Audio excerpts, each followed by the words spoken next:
So in April of 2022, Elon Musk bought Twitter for like $44 billion, and everyone lost their minds.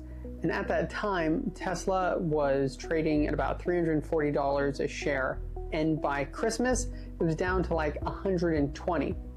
So I'm not a stock market guy, I'm a real estate guy. The only time that I invest in the stock market when I'd be an idiot not to do it. And this was one of those times. One of the biggest companies in the world, it actually had really good growth that year. It had lost almost 2/3 of the value of the company.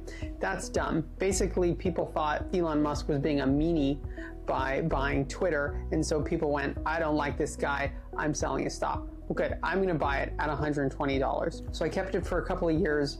This year, it was up a bit higher. I decided that's fine.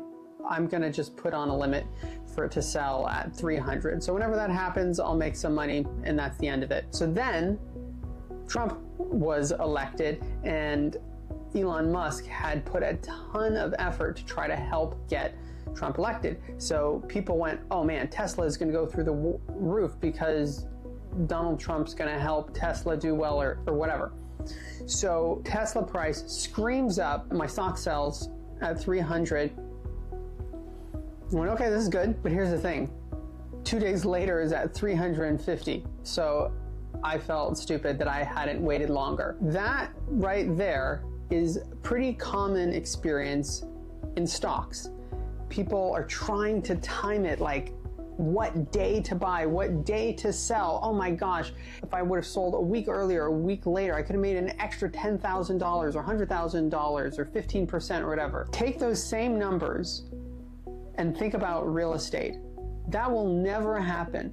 There's never going to be a circumstance where, let's just add some zeros to the same number.